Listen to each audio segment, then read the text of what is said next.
हर minute दुनिया के 2 लोग तन्हा मर जाते हैं और हम बस स्क्रॉल कर रहे होते हैं। Number one, the biggest risk factor can be loneliness.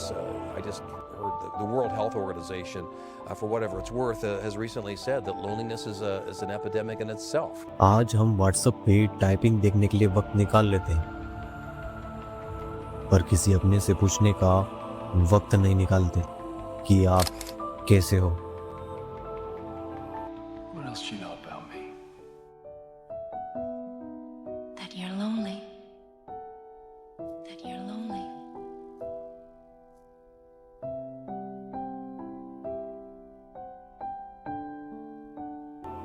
तन्हाई अब सिर्फ एक फीलिंग नहीं रही, यह इनविजिबल किलर बन चुकी है और हर उम्र के लोग इससे लड़ रहे हैं, लेकिन सब एक ही मास्क पहन के बैठे हैं कि मैं ठीक हूँ। सोचो, एक बुजुर्ग जिसके फोन पर कभी कोई कॉल नहीं आती, एक लड़का जिसके सोशल मीडिया पर 1000 फॉलोअर है, पर एक भी ऐसा दोस्त नहीं जिसे वो दिल से फोन कर सके और बात कर सके।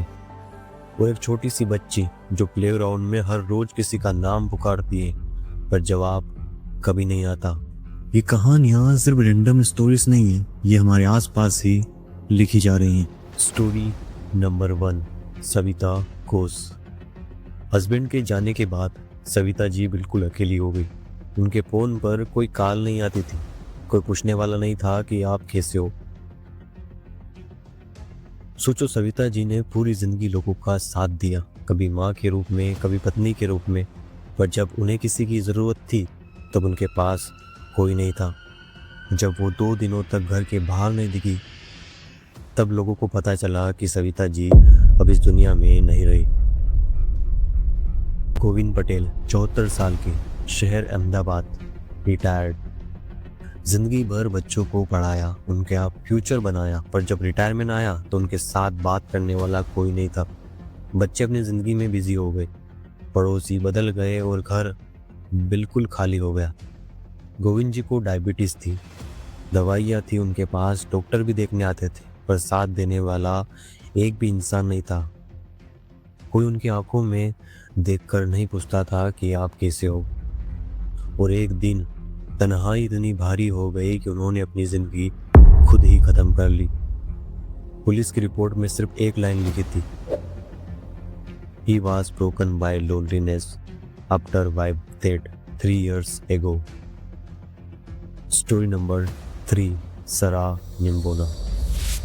सरा सिर्फ 12 साल की एक छोटी सी बच्ची हॉस्पिटल के बेड पर चुपचाप बैठी थी। मशीन बीप बीप कर रही थी, डॉक्टर आते जाते रहे, नर्स ट्रीटमेंट दे रही थी, पर उसके हाथ पकड़ने वाला कोई नहीं था। उसकी माँ बहुत कोशिश करती थी उसको समझाने की। वो रोज कहती थी, सरा सब ठीक हो जाएगा, मैं यहाँ हूँ। लेकिन सरा के दिल का दर्द इतना गहरा था कि कोई भी समझ नहीं पाया, ना डॉक्टर, ना टीचर, ना फैमिली। सब देख रहे थे पर किसी ने उसकी आंखों का दर्द नहीं समझा।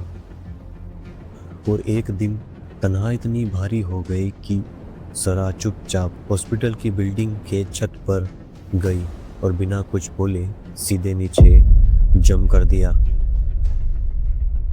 सरा की माँ एक ही बात बार बार रोकर कहती रही, काश मैं उसे समझ पाती, काश कोई उसके पास होता। Story number 4, Spita Ghosh. स्पिता 18 साल की लड़की, नीट यानी MBBS इंट्रेंस एग्जाम की तैयारी कर रही थी।